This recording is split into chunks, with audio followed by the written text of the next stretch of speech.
Magsisimula na ang panibagong misyon ng Alas Pilipinas Women's Team at agad nila itatapat o agad nilang lalabanan ang lakas ng Uzbekistan sa pagbubukas ng 2026 AVC Women's Volleyball Cup sa Ilocos Sur. Ang ibang detalye alamin sa pag-abante ni Sheila Salaysay.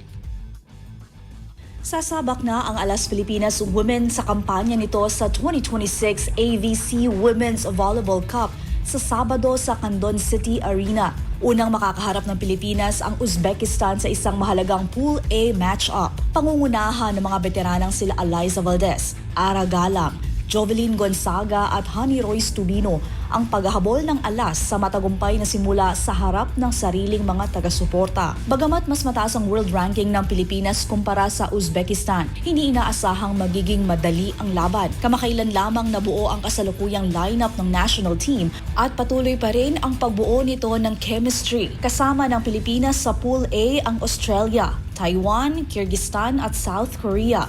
Samantala, binubuo naman ng Vietnam, Kazakhstan, Iran, Indonesia, Hong Kong at Lebanon ang Pool B. Malaking tulong din para sa Alas ang pagdating ng mga bagong muka kasama ang dating National University star na si Alyssa Solomon na piniling wag nang sumali sa PVL Rookie Draft upang makapag-focus sa national team. Sa setting duties, aasa ang Pilipinas kina Kyle Negrito, Chloan Mondoñedo at Tin Ubaldo.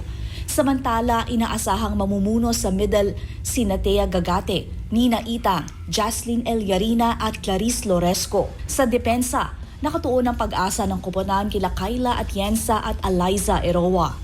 Mataas ang inaasahan sa Alas Pilipinas matapos ang makasaysayang silver medal finish nito sa AVC Cup noong nakaraang taon. Ang pinakamataas na narating ng bansa sa isang malaking Asian Women's Volleyball Tournament sa loob ng 64 years at sa paglalaro sa sariling bakuran. Umaasa ang Pilipinas na makapagsimula ng malakas kontra Uzbekistan sa pagbubukas ng kanilang kampanya.